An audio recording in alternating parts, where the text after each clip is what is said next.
നമുക്ക് ഇന്റർനെറ്റ് വിതരണ രംഗത്ത് വലിയ കുതിച്ചുചാട്ടമായി തീരും.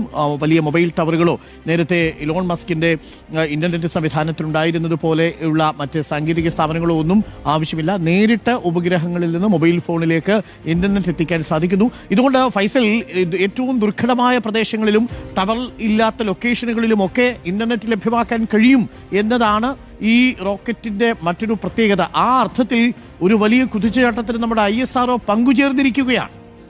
തീർച്ചയായും ഡോക്ടർ അരുൺകുമാർ, നമ്മൾ ഗാസ യുദ്ധം നടന്ന സമയത്താണ് നമുക്ക് ഈ ഉപഗ്രഹ വഴിയുള്ള ബ്രോഡ്ബാൻഡ് സർവീസ് അല്ലെങ്കിൽ ഇന്റർനെറ്റ് സർവീസിന്റെ ഒരു ഗുണം എത്രത്തോളമാണെന്ന് നമ്മൾ മനസ്സിലാക്കുന്നത്. കാരണം പലപ്പോഴും ഇന്റർനെറ്റ് സേവനങ്ങൾ തടസ്സപ്പെടുന്ന സമയത്ത് അന്ന് എലോൺ മസ്ക് പ്രത്യേകം ഇടപെട്ട കൊണ്ടാണ് അന്ന് ഗാസയിലൊക്കെ ഇന്റർനെറ്റ് സേവനം ലഭ്യമാക്കിയിരുന്നത്. പക്ഷേ അതിൽ പോലും ചെറിയ സാങ്കേതിക പ്രശ്നങ്ങൾ ഉണ്ടായിരുന്നു എന്നുള്ളതാണ്.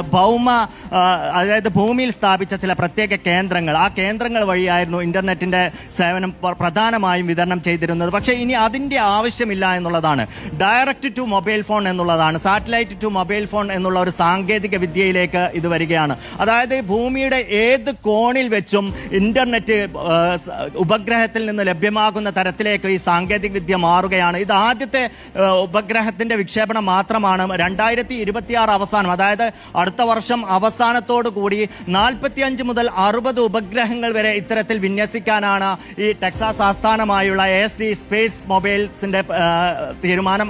അതുകൊണ്ട് തന്നെ ആഗോള തലത്തിൽ തന്നെ ഈ ഒരു സാങ്കേതിക വിദ്യ വിപുലമായി വ്യാപിപ്പിക്കും. അതോടുകൂടി ലോകത്തിന്റെ എല്ലാ ഭാഗങ്ങളിലും 5G ബ്രോഡ്ബാൻഡ് സർവീസ് ലഭ്യമാക്കാൻ സാധിക്കുമെന്നാണ് കമ്പനിയുടെ അവകാശവാദം.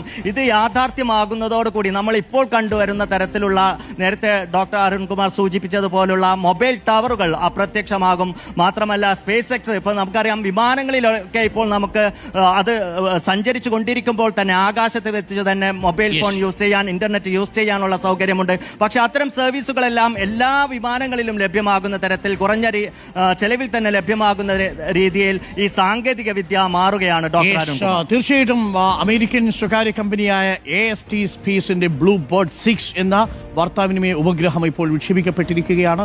നേരിട്ട് ഈ ഉപഗ്രഹത്തിൽ നിന്ന് മൊബൈൽ ഫോണിലേക്ക് ഇന്റർനെറ്റ് എത്തിക്കുക എന്നതാണ് ഇതിൽ ഏറ്റവും പ്രധാനപ്പെട്ട കാര്യം. അപ്പോൾ വലിയ വാർത്താവിനിമയ രംഗത്ത് വലിയ കുതിച്ചുചാട്ടമുണ്ടാക്കാൻ സാധ്യതയുള്ള ഒരു ഉപഗ്രഹമാണ് നമ്മളുടെ ബാഹുബലി എന്നറിയപ്പെട്ടിരുന്ന ഇന്ത്യയുടെ റോക്കറ്റ് വിക്ഷേപിച്ചിരിക്കുന്നത്. ശ്രീഹരിക്കോട്ടയിൽ നിന്നും കൃത്യമായി തന്നെ ഇപ്പോൾ ബ്ലൂ ബേർഡ് 6 വഹിച്ചുകൊണ്ടുള്ള റോക്കറ്റ് ഭ്രമണപഥത്തിലേക്ക് കുതിച്ചുയർന്നിരിക്കുകയാണ്. വീണ്ടും നമ്മളുടെ ബഹിരാകാശ രംഗത്ത് നമ്മളുടെ രാജ്യത്തിന് ഒരു പൊൻതൂവൽ കൂടി, ഒപ്പം മാനവരാശിക്ക് ഒരു വലിയ സാങ്കേതിക വിദ്യയുടെ തുടക്കം കൂടിയായി മാറുന്നു.